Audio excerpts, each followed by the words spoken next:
Сайн манайхаа дараагийнхаа бичлэгээр уулзаж байна. Энэ удаагийнхаа бичлэгээр Saint Philip эмэх нэртэй сайхан нээлттэй исэн маш сонирхолтой гонь ярьж өгөхөд бэлмэлсэн байна. Бичлэг рүү орохоос өмнө маш чухал нэг аяны талаар та хэдтэй доолгаатгая. Цагдаа ерөнхий газар Монголын хамтран хүүхдийн эрх, аюулгүй байдлыг хамгаалах, гэмт хэрэгээс урьдчилан сэргийлэх, үе тэнгийн дээрлэгэлтгүй харилцааг нийгмийн соёл болгон төлөвшүүлэх зорилгоор 365 эвдрээгүй ирээдүйг бүтээн аяныг орон даяар эхлүүлж байгаа юм байна. Бүгдээрээ хамтдаа хүүхэд бүрийн инээмсэглэл аюулгүй ирээдүйн төлөө өнөөдрөөс эхлээд анхаарал халамжтай, ойлголцолтой дээрлэгэлтгүй нийгмийг хамтдаа бүтээцгээе.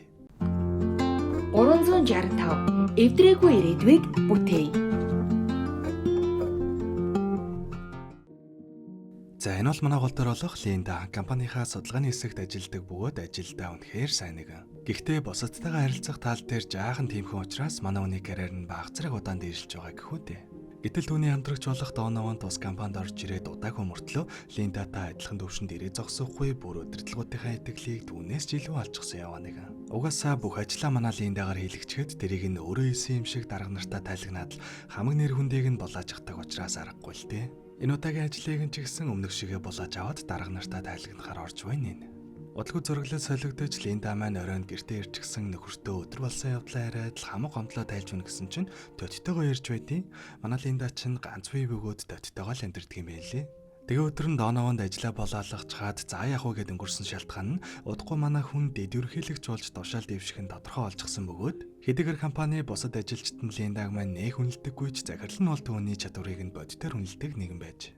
Гэхдээ харамсалтай нь захирал нь саяхан өд болсон бөгөөд түүний хүн захирал болоод компанид шинжилэлт хийх гэж байгаа юм байна лээ.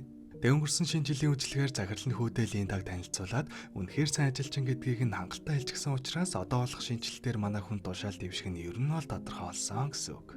Тиймээс жижиг сажиг зүйлд хэрүүл хийж стрессдэж байхаар тайван өнгөрөөгөөд оройн сайхан амьд үлдгэсэд гих дуртай шоугаа үзэж чилэрдэг. Зангиснэр бодлого маргааш нь чуулж шин захирал болох Брэдли ажил дээр ирэх үед Линда маань түүнтэй мэдээж өмнө уулзаж байсан талаараа хэлсэн ч түүнийг нэг л сайн таньдаггүй.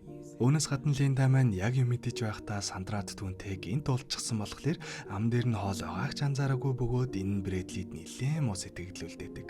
Ингэснээр манай хүний дэд захирал болно гэсэн итгэлтэй байдал нь юу лээ гэж бодоход хүргэдэг.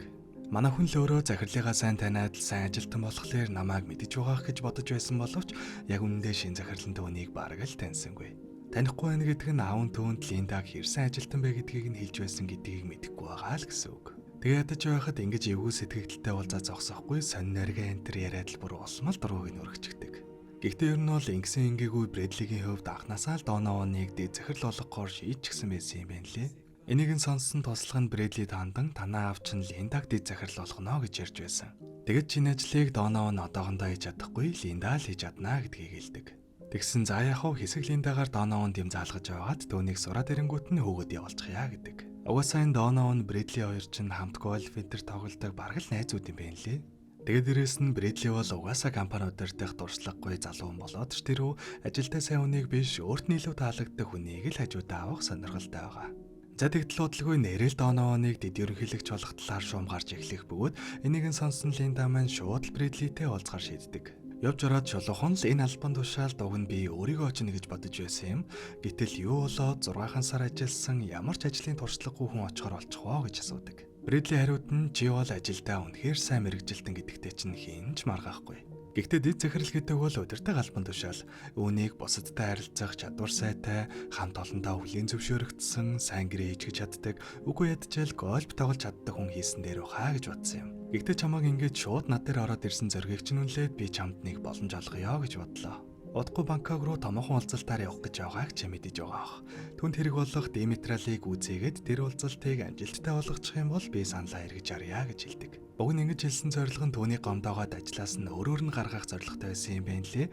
Гэхдээ манай хүн бууж өглөхгүй яг хэлснийхэн дагуу түүнтэй хамтдаа Бангкок руу явж энэ уулзалтыг амжилттай болгохоор шийддэг.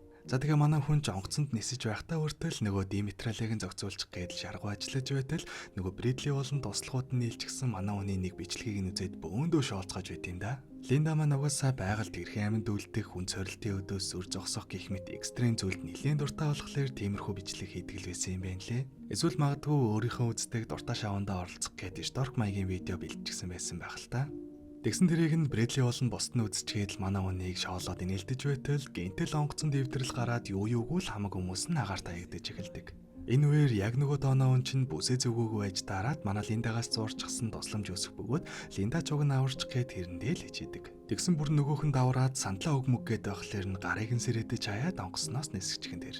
Ингэснээр бүсээ зүүчихсэн байснараа Брэдли болон Линда хоёр лонгосноос хаягдлгүй явсаар байгаа тэр жигтэй далаад газарддаг бөгөөд азар аралтай орхон байсан тултай амьд үлдэж яддаг. За тэгэл Линда маань маргааш нь ухаан орчхоод оройгоо шалгаж байтал Брэдли ч гэсэн ирэг дээр гараад ирчихсэн ухаангүй өвдөж байгаа нь харагддаг. Гэхдээ Брэдлигийн хувьд хөл нь нилээдгүй хүн чарахчихсан учраас Линда дээр маань хамаг хариуцлага ирж байгаа юм л да. Яг хөө энэ ч нэг бодлын зөв юм болсон л доо. Учир нь гэвэл манай Линда ч байгальд амьд үлдэх шоу нилээн үздэг байсан. Дээрэс нь өөрөө жинтлийн мэдлэг сайтай учраас дорхнол Брэдлид нэг сүудрөвч хийгээд галжаасаач хоол устай болж чаддаг. Гиснэс Линда маань ийм байдалд орсондоо айц сандрах биш эсэргээрээ бүр нилээн баяртай байгаа нь харагддаг. Угаасаа хамгийн сайн чаддаг дуртай зүйл нь бодит болоо зогсоохгүй. Дургүй байсан дарга нь ингээд ажууд нь шалдавж байгааг харах сайхан байгаа ах л та. За тэгсэн Линда байхгүй байсан бол аль хэдийнэ өгчих байсан Брэдли чинь асруулж хоолунд идэж аваад жоохон гайхуу болонгуудаа. За энэ хоолунд яах вэ? Чи ер нь дохио энэ төр илгээсэн юм уу? Хамгийн түрүүнд ер нь аврагдах талаараа анхаарах ёстой үсттэй. Чи ер нь миний ажилтан гэдгээ мэдэж гинөө энэ төр гэдэл бүр тэнэгтэж өгдیں да. Тэгэхээр нь зөө чи яг юу болоод байгааг нэг л сайн ойлгохгүй байх шиг байна тий. Тийм бол одоо яа гэхүү бодитоор нэг мэдрээд үзтэй гэд Линда маань Брэдлиг халамжлага болоод хаяад явдаг.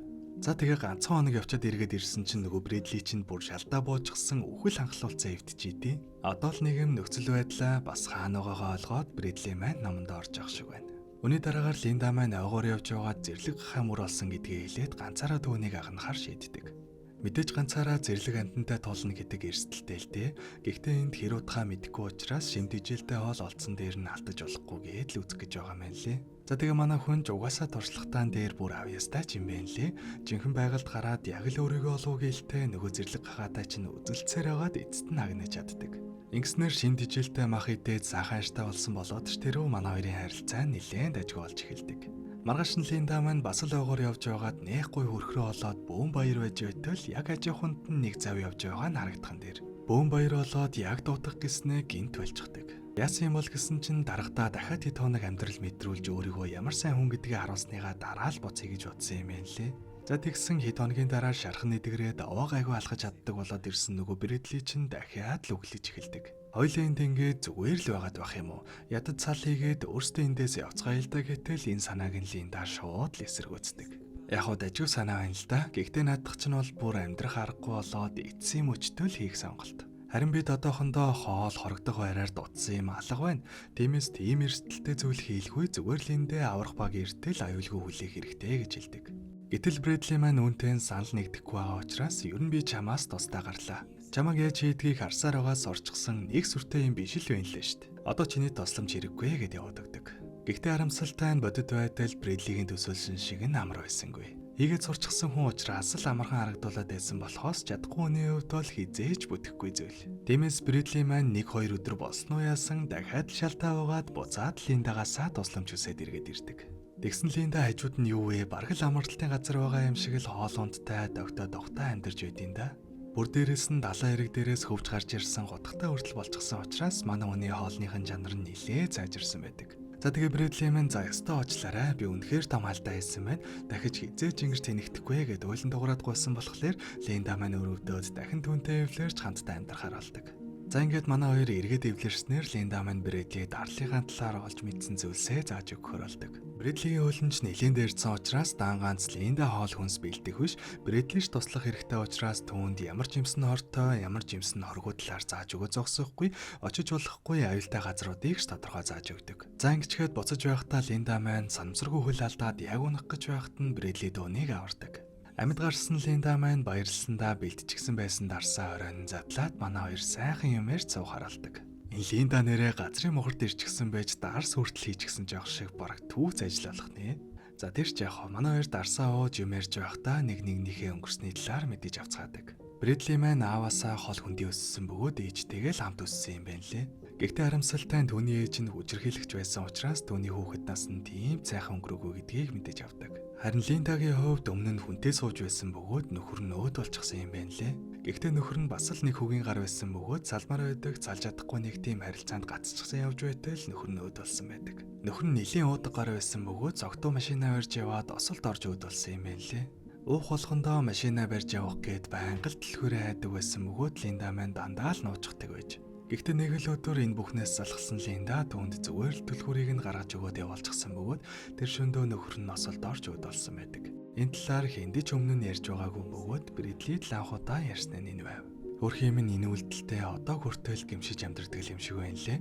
Гэтэл азар энийг нь сонссон Брэдлиш түүнийг ойлгоод чи буруу зүйл хийгээгүй гэж тайвшруулдаг. За энэ мэд зүйлсийг ярьж байгаад манай хоёр амарцгаах бөгөөд маргааш нь гинт нэлийн хүчтэй шуурга болж манай хоёр аргагүй эрхэн дагууд орж орогдохоор болдог. Нэлийн ширүүн шуургатай хүйтэн усан бор орж байсан болохоор манай хоёр дэврэлдэж хоноод тэр шөнийг арай гэж давцгаадаг. Харин энэ үед Линдагийн зүрх маань баг зэрэг болиглаастай.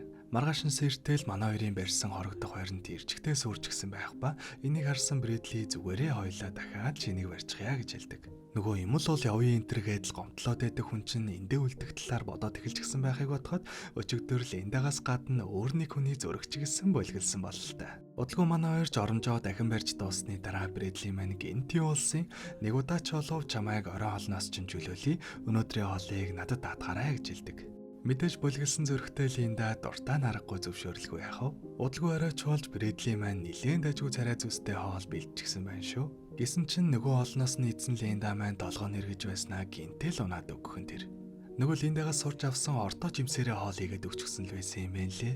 Яаж байгаа юм бол гэсэн чинь Брэдли маань хэд хоногийн өмнөөс эхлээд л нууцаар сал бэлдээд эхэлчихсэн байсан бөгөөд Линдаг унгааж жагаад хамаг хоолны хэрэгсэл хоол ундыг нь аваад ганцаараа далаад гарахаар төлөвлөчгөөд л ингээд сайн хандаад байсан юм байна лээ. Гэхдээ харамсалтай нь Брэдлигийн хийсэн сал нь хэдхэн метр яваад л анхныхаа давлгаанд буц зохигдоод буцаад өрөөд ирдэг. За тэгээд живж өгөх гэж байхад нь дахиад л манай Линда түүнийг аварна.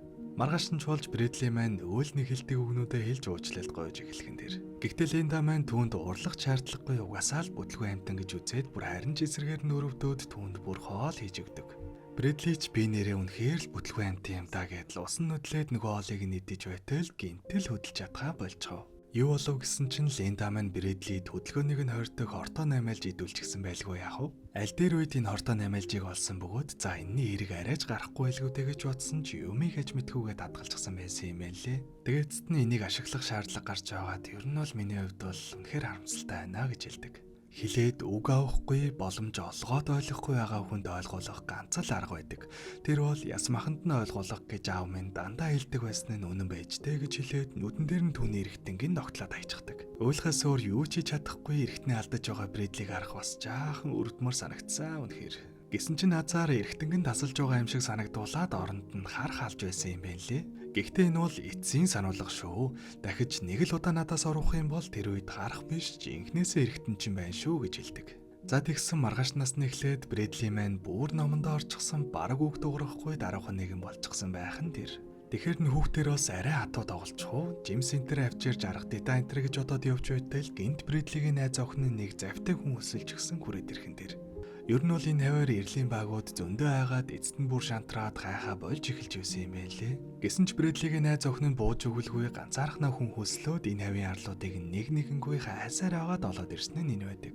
За тэгсэн Линда маань ингээд найз охин нь ирчгээд байхад хүртэл арай болоогүй наа гэж бодоод найз охин болон нөгөө хамт ирсэн завчин хоёрыг албаар аюултай газар руу дагуулж явахаар шийддэг. Мэдээж зорилго нь тодорхой. Брэдлитэй уулзуулахгүй нухчихъя гэж бодсон ч арай л чадахгүй явж байтал азар найз охин нь хаднаас альтраад яг үнхийн даваан дээр нөгөө завчин залуу барьж авдаг. Ингэснээр Линдагийн тусламж зайлшгүй хэрэг болох бөгөөд манай хүн ямар шийдвэр гаргахаа мэдэхгүй зогсож байтал гэнт зураглаа солигдож буцаад Брэдли дээр ганцаараа өрөөд ирдэг. За тэгээ эргэж ирснээсээ хойш Линда маань ямар ч урам зориггүй хэвтгээс өөр зүйл хийхгүй нэг л сонирн болчихсон байгаагаас нь харуул тэр үед ямар шийдвэр гаргасан нь бараг л тодорхой болтгоо л доо. За ингэснээр Линда маань огт хөдөлгөө болсон учраас Брэдли аргагүй эрхэнд явж хоол хүнс цуглуулах шаардлагатай болох бөгөөд зэрлэг гахаа агнах гэж байх үедээ найз охиныхоо цогцыг самсргоолоод арчдаг. Ингэснээр ер нь бол Линдагийн сүүлийн хэд хоног сонирн байгаад байсан бүх учранд айлгдах бөгөөд найз охиныг нь Линда алсан гэдгийг шууд л ойлгодог. За тэгээд шууд Линдагаас очиж асуутал найз охин чинь альтраад онцгсон юм аа. Тэгээд чамд яг юу гэж хэлэхээ мэдэхгүй байсан болохоор чамд хэлж чадаагүйд намайг уучлаарай гэж хэлсэн ч яг үндэ Линда бүр өөрөө шийдвэр гаргаад завчин залуу найз охин хоёрыг нь алчихсан юм байна лээ. Гэхдээ тэгээд Брэдли тудлаа хэлсэн ч нөгөөх нь угаасаа итгэхгүй шууд л Линдаг алах гэж өөж эхэлдэг. За ингэснээр манай хоёр хөөцөлдөөд л ёстой жинхэнэ амирсан ширүүн дулаанд орцгоодог. Уг нь Брэдли Линдагийн утгыг нь авчихсан хөөж байсан ч манай хүн отож байгаад гинтүүлж дайраад түүнээс утга болгож авснаар Линда биш Брэдли зогдох шаардлагатай болдог. За тэгээ Брэдли мэн зогтоод явж байтал манай хоёрын байсан арал дээр нь зүгээр л мангаргүй орчин үеийн байшин байж идэм да. Явж ороод хөргөчнөөс нь усууж байтал гинтэл чанга яригчаар нь Линда ярьж эхэлдэг. За юун байшин гинт гарч ирээд Линда бас энийг нь мэдээд байгаа гэсэн чинь бүр анх эрэхтэй Линда маань энэ байшин олчихсан байсан юм байна лээ.